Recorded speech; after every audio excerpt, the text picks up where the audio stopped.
go. Okay, guys, this is Casey. He's your inspector today. Hello, Good morning. Casey. How are you? All right, so where are we starting today? So I'm just going to go over the items I want to bring to your attention regarding to the inspection report. Overall, it's a very clean report for the age of the property, but you know there are a couple things I want to bring to your attention, and we're going to address those right now. Okay, so we're going to start in the garage? Correct. First thing we're going to do is just go over here to the water heater. You have a 2015 water heater, so that's newer. But what's missing here is they should have put a drain catch pan at the base of the water heater. Okay. And then anything after 2013, they should add a sediment trap on the gas pipe prior to the gas line going into the unit. There should be a little sediment trap added onto the gas pipe. Okay. Okay. So that's what's missing there. So minor stuff. This has the stuff on top, so it's already insulated. To put the pan on the bottom, you'd have to deinstall this, right? Yeah, they would take away, they would drain it. They would hook up a hose here to drain it.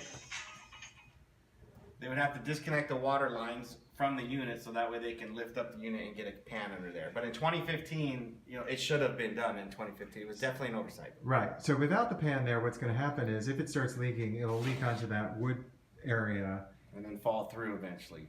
If it's not noticed. So as long as you're paying attention to it, you'll see it at some point. That's really the issue, is that if you're not paying attention to it, water builds up, it eventually corrects. Softens up the wood. Okay, gotcha. And then falls through. Also in the garage, what I noted here is we have some unsecured, improperly, wiring that's wrapped around the control arm there for the opener, and you also see you got some exposed connections where you got the yellow wire nuts there.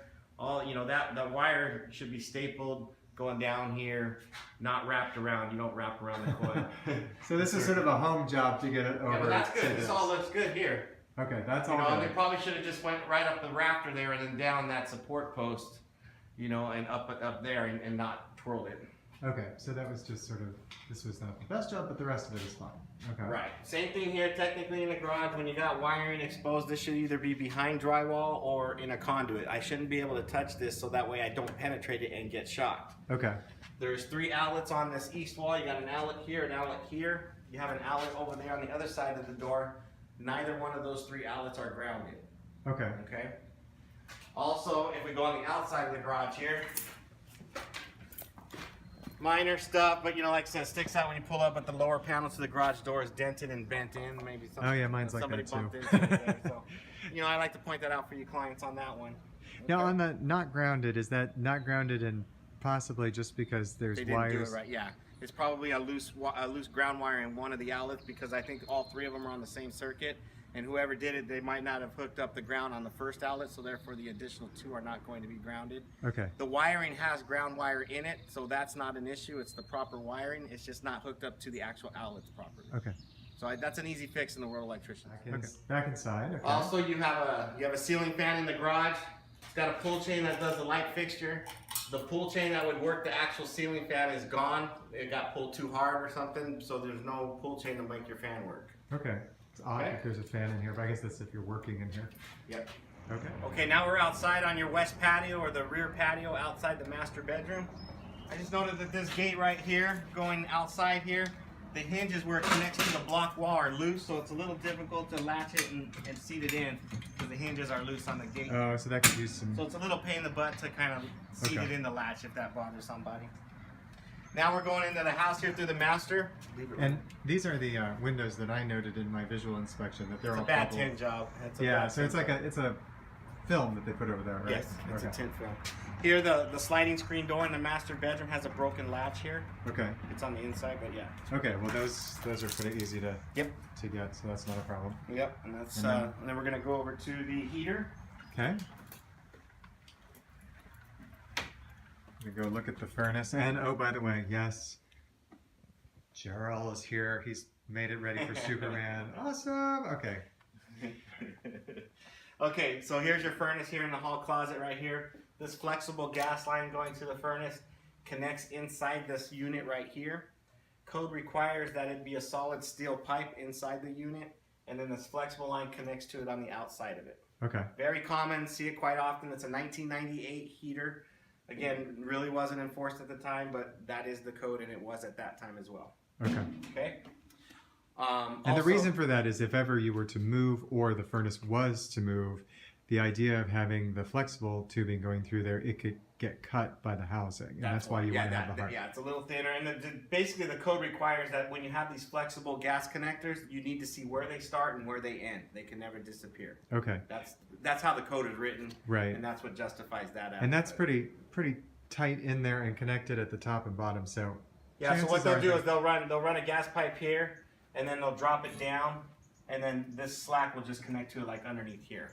I'm just thinking chances of that moving is fairly low. Yeah. Okay. Also on the roof is where your AC condenser is. Okay. And the refrigerant pipe, the copper pipe that brings in the refrigerant inside the house here, up there on the roof, this black foam insulation is deteriorated and you have some exposed copper up there. Okay, so as part of maintenance, it'd be good to just get that. If you service the unit, let them know that it was on the report and they should put it up there. Okay.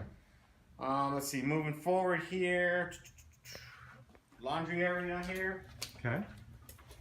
Here's your laundry closet. Only thing I'm noting here is behind this dryer, the dryer vent pipe, the flexible dryer vent pipe is made of a foil material or a paper material. It's required to be a metal flex line. It should be a metal material. So behind the dryer, you'll see that that's like a foil material there. Yeah. That should be a metal material. Okay. It looks the same, but it's just a little better, and it doesn't tear. It doesn't void warranties on dryers. It doesn't allow any lint to build up. Okay. Okay. All right, it's time to pick up in the dining area. And yeah, I'm totally into this table. I think it's so awesome. Okay. What I'm noting here in the dining table here, as soon as we get done with Mark playing around, you have an outlet on this north wall in the dining area is what I'm calling it. It's hot wired in reverse, which means the hot and the neutral are backwards installed into the outlet. You plug something in that's going to turn on, but the outlet is technically not grounded. And that would be the only fix. So that's an electrician popping that off, or even a homeowner popping it off and just changing the wires? Yeah, putting the white and the black wires in different holes in the outlets. Okay. The same person who would make those outlets in the garage grounded can probably do this. Okay. Okay? Last thing is in the kitchen. We have 3 items in the kitchen I want to bring to your attention. Okay. Okay? Number 1 being the vent above the microwave here in the kitchen. This is again a corrugated pipe, a corrugated flex pipe that is not allowed to be above a range. So that should be metal. It should be a metal with a smooth interior. It should be rigid with a smooth interior, kind of like a water heater vent pipe, so that any grease doesn't build up in these corrugates. That looks like that's been there for a while. Yeah, it's probably original. Also, you have 3 outlets here in the kitchen. You have one on the north wall, 2 outlets adjacent to the sink that are not GFCI protected. Okay. Okay. And so they're either side of the sink. It's probably, they're not all connected to each other. It's probably one GFCI to one side, and then the other 2 over here are probably connected and need one GFCI to protect it, likely. More than likely, that's how they are. You wouldn't know until you open it up and see what's the wiring's in the box. Same electrician. Yes, exactly. Same. Last thing I'm noting in here is the dishwasher drain hose does not have. What's most common here is like an air gap on top of the sink is what most people see common.